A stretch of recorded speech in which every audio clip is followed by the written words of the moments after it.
네, 안녕하세요. 세일즈 매거진 유교수입니다. 저는 이제 세일즈 멘토링을 자주 합니다. 한 달에도 뭐 한 대여섯 번씩 하는 것 같은데요. 스타트업 대표님들이 제일 많고요. 그리고 영업을 하고 있는 분도 있고요. 가끔 가다가 많진 않지만 자영업 하시는 분들도 있고요. 주로 이제 스타트업 대표님들이 많습니다. 근데 오늘은 제가 조금 기분이 별로 좋지 않았던 경험을 말씀드리고자 하는데요. 세일즈를 많이 왜곡하시는 분들이 있습니다. 여전히 세일즈에 대해서 이해를 잘못하셔가지고 굉장히 올드한 방식으로 지금도 인식을 하시는 분들이 꽤 많은 것 같아요. 그러니까 제가 가장 좀 답답한 경우가 언제냐면은 두 가지 정도 생각이 나는데, 하나는 세일즈를 굉장히 어떤 편법의 수단으로 인식을 하시는 분들이 계십니다. 무슨 얘기냐면은, 세일즈라는 것은 제가 쓴 영업은 결과로 말한다 라는 책에도 나옵니다만, 세일즈라는 것은 계획을 세우고 액션 플랜을 짜고 그것을 계속 꾸준하게 이행을 하면서 거기서 얻어낸 파이프라인을 가지고 꾸준히 관리함으로 해서 클로즈를 이끌어내는, 이렇게 나름대로의 프로세스가 있는 프로스펙트 발굴, 또 가설 설정, 또 액션 플랜의 이행, 파이프라인 관리, 또 클로징, 이렇게 이루어지는 이제 일련의 어떤 과정들이 있지 않습니까? 근데 이런 것들은 관심이 없고요. 굉장히 편법의 수단. 그러니까 예를 들어서 이를테면 이런 겁니다. 저도 얼마 전에도 들은 얘기인데, 영업을 어떻게 하면 되나요? 이제 저한테 물어보면은 제가 이제 이런 것들을 사정을 듣고 꼭 그렇게 앵무새처럼 말하는 건 아니고요. 그 사정에 맞게 이제 말씀을 드리는데, 뭔가 느낌이 싸해요. 뭔가 표정을 봤을 때 자기가 원하던 답변이 아닌 거예요. 그러면은 혹시 원하시는 답변이 아니냐, 다른 생각하는 게 있느냐, 아니면은 멘토링 받기 전에 계획하시던 게 있냐, 이렇게 이제 물어보면은 이를테면 이런 겁니다. 아는 사람이 누가 그러는데 영업은 다 필요 없고 인맥이 제일 중요하다. 그래서 가급적이면 너가 영업하려는 분야에 인맥을 활용해야 된다. 괜히 어설프게 아웃바운드 세일즈 해서 접근해서 괜히 이미지 안 좋게 하지 말고, 사장님의 아는 사람의 아는 사람을 통해서 제안이 들어가도록 해라. 또는 이제 공공기관 대상으로 하는 분들도 가끔 계시거든요. 이럴 경우에는 무조건 국회의원을 만나라. 구의회 의원을 만나야 된다. 저는 그런 얘기 들을 때마다 그런 거는 어떻게 우리가 할 수가 없는 거고, 본인의 인맥이 있으면 활용하면 되는 거고, 인맥이 없으면 물론 노력은 할 수 있겠습니다만, 인맥이라는 게 하루아침에 갑자기 없던 게 생기는 것도 쉽지 않고, 그렇게 되는 것도 이상하고, 또 상대방이 그런 식으로 급조해서 만들어내는 인맥을 통해서 내가 무언가를 얻고자 한다면 당연히 상대방은 반대급부로 뭔가를 받아내려고 하지 않겠습니까? 하물며 국회의원을 상대한다. 저는 상상도 못 해본 일인데, 글쎄요, 국회의원을 만나서 내가 뭘 하겠다는 거죠? 그래가지고 내가 누구한테 압력을 넣겠다는 얘기인가요? 이거는 굉장히 불법 혹은 편법 혹은 그런 영역으로 간다는 얘기인데, 글쎄요, 저는 모르겠습니다. 민원을 제기하는 거는 모르겠습니다만, 글쎄요, 국회의원을 만나서 할 일이 뭐가 있을까요? 저는 그런 생각이 듭니다. 물론 지금도 여전히 그런 분야가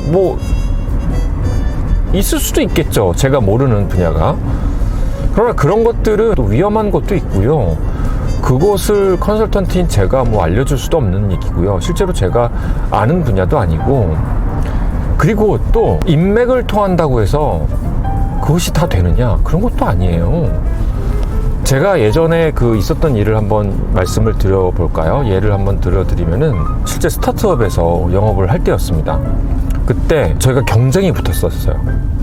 저희 경쟁사는 저희보다 훨씬 더 업력도 길고, 아무튼 저희보다 고객사가 더 많은 그런 좀 더 잘 나가는 회사였습니다. 거기는 이제 이 비즈니스, 우리가 하는 비즈니스 모델, 그러니까 우리랑 경쟁하는 비즈니스 모델 말고도 또 다른 사업도 여러 개 하는, 나름대로 직원 규모도 훨씬 더 많았고, 더 매출 규모도 많던 그런 회사였어요. 이제 그 회사는 아무래도 업력도 있다 보니까 대표님이 인맥이 좀 많으셨던 것 같아요. 대기업을 상대로 우리가 이제 경쟁을 붙었는데 거기는 임원진을 통해서 영업이 들어갔고요. 저희는 거기에 거의 말단 대리님이셨는데 20대의 여성 대리님이셨어요. 우리가 컨택 포인트는 경쟁이 붙었습니다. 결론부터 말씀드리면 저희가 이겼습니다. 나중에 얘기를 들어보니까 그 대리님께서 굉장히 기분이 나빴다고 합니다. 왜냐하면 자기 회사의 임원이 마치 본인의 인맥을 통해서 이렇게 소위 말해서 꽂아주니까 자기가 담당자인데 너무 기분이 나빠서 여기는 아예 생각도 안 했다, 이런 간증을 한 적이 있었습니다. 물론 이 사례는 여러 가지 사례 중에 하나 이제 이겠습니다만, 일부 이겠습니다만, 그래서 이거를 일반화하는 것도 물론 어렵겠고요. 또 다른 케이스도 많습니다. 당연히 인맥을 통해서 클로즈가 된 적도 물론 있었죠. 그러니까 제가 말씀드리는 것은, 영업이라는 것은 물론 인맥이 중요한 면도 있는데요. 일하시는 그 산업 분야가 어디에 따라서 다르기도 하고요. 무조건 인맥이 통하는 것도 아닙니다. 그래서 그 인맥에 대한 너무 맹신은 하지 않으셨으면 좋겠어요.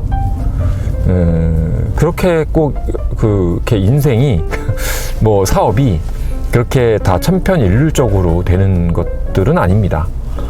그래서 내가 만약에 인맥이 없으면 없는 대로, 물론 뭐 장기적으로 인맥을 쌓는 거는 좋습니다만 그거를 위해서 뭐 내가 별도로 너무 무리한 그런 조치를 취하거나 그러면 결국에는 부작용이 있을 수 있다라는 것을 명심했으면 좋겠습니다.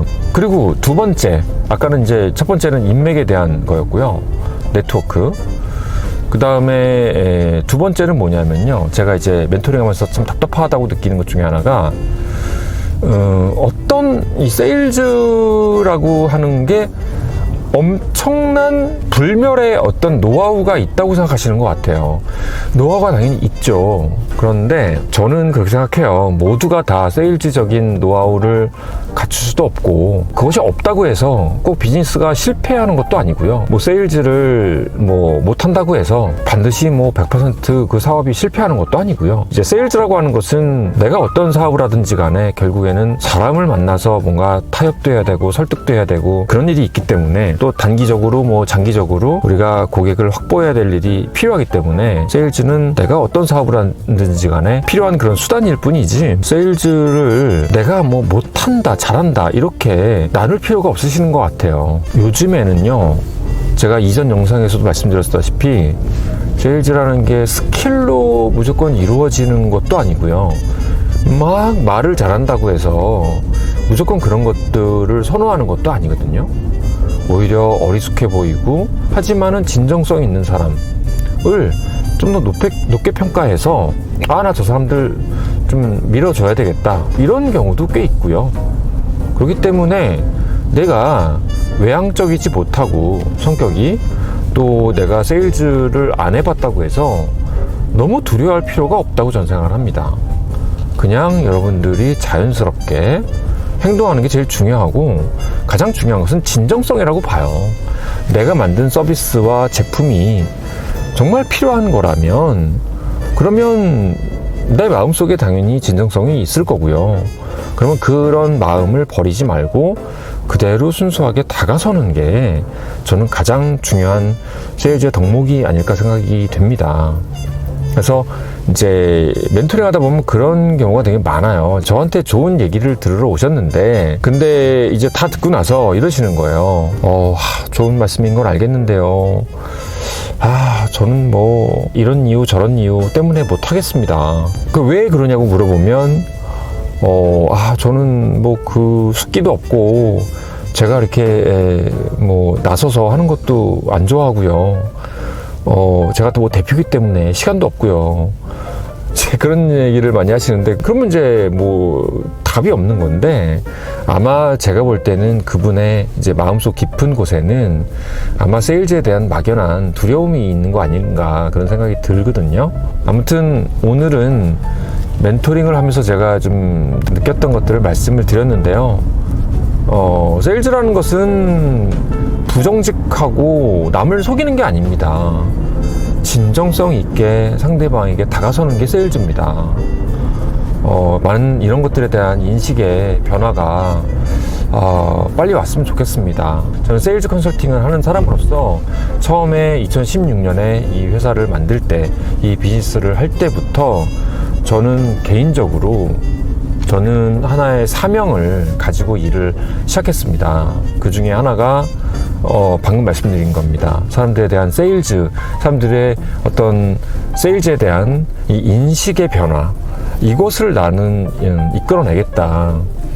제가 살아있는 동안 전체를 다 바꿀 수는 없겠습니다만 일부 인식들을 많이 바꾸고 싶습니다. 그래서 저는 앞으로도 이제 제가 쓴 책도 굉장히 과학적으로 프로세스적으로 다가서는 세일즈에 대해서 말씀을 드렸었고, 앞으로도 어떤 일종의 학문으로 다가설 수도 있는 그런 세일즈 기법에 대해서 많이 연구를 할 생각입니다. 벌써 해가 다 져가지고 영상이 잘 잡혔나 모르겠네요. 다음 시간에 또 더 좋은 내용으로 찾아뵙도록 하겠습니다. 감사합니다.